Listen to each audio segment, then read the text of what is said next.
নমস্কার, এটা আমাদের রেসিডেন্সিয়াল এরিয়া ঢাকুরিয়া, কলকাতা 31, কফিবাগান মাঠ, আন্ডারগ্রাউন্ড রিজার্ভার, ওয়ার্ড নাম্বার 92। এই এলাকার বর্তমান পরিস্থিতি এই রকম। বারবার এখানে ভাঙা ইট, ধুলো উঠছে, এমন ডেব্রিস এবং বিভিন্ন ধরনের বজ্র পদার্থ ফেলা হচ্ছে। ফলে আশেপাশের পরিবেশ, বাতাস এবং সাধারণ মানুষের স্বাভাবিক জীবন খুবই প্রভাবিত হচ্ছে। এই গরমে আমরা জানলা বন্ধ করে থাকতে বাধ্য হচ্ছি। বিশেষ করে 40/1A আর 40/1B এই দুটো প্রিমাইসেস ডাইরেক্টলি এফেক্টেড হচ্ছে, কারণ এই এরিয়ার খুব কাছাকাছি। ধুলো ঘরের ভেতরে ঢুকছে, সমস্যাটা বারবার একইভাবে ফিরে আসছে। আমি ব্যক্তিগতভাবে এই ব্যক্তিকে সকালে বাজারে যাওয়ার সময় নবনীর অ্যাপার্টমেন্টের মধ্যে পাশে ঝাড়ু, হাতে মোবাইল দেখেছি। আবার রাতের বেলায় ইনি এই সব জিনিস আমাদের এরিয়াতে ফেলছেন।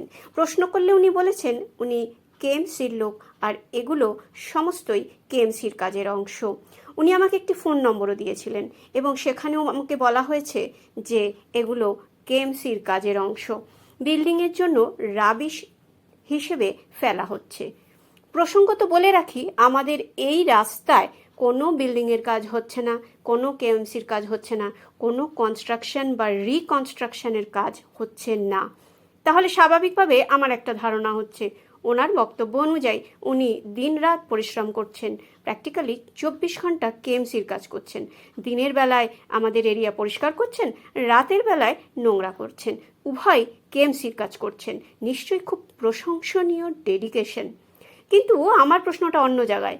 যদি সত্যি এটা কেএমসির কাজ হয়, তবে এভাবে রেসিডেন্সিয়াল এরিয়াতে ভাঙা ইট, ধুলো, ডেব্রিস এ সমস্ত ফেলে রাখা কি কেএমসির স্বাভাবিকভাবে অনুমোদিত প্রক্রিয়া? যদি বলা হয় এগুলো বিল্ডিংয়ের জন্য রাবিশ হিসেবে দেওয়া হচ্ছে, তাহলে সাধারণ মানুষ হিসেবে আমার প্রশ্ন, বিল্ডিংয়ের জন্য এই ধরনের জিনিস সাপ্লাই করা কি কেএমসির কাজের অংশ মধ্যে পড়ে? আর যদি এলাকাটা কখনো পরিষ্কার করা হয়, তাহলে সঙ্গে সঙ্গেই আবার একইভাবে ময়লা করা হচ্ছে। তাহলে কি এটাই মেনে নিতে হবে যে এই ধুলো, এই পলিউশন, এই পরিবেশের মধ্যেই আমাদেরকে থাকতে হবে জানলা বন্ধ করে? বিষয়টি আমি KMC, pollution control board, bureau office 8 সহ বিভিন্ন জায়গায় জানিয়েছি।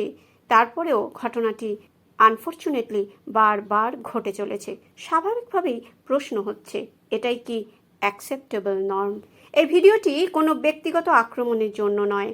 আমি শুধু চাই বিষয়টি প্রকাশ্যে আসুক, নজরে আসুক এবং সমস্ত সরকারি দপ্তরের কাছে আমার একান্ত নিবেদন, জায়গাটা পরিষ্কার করা হোক, স্থায়ী সমাধান করা হোক। নমস্কার।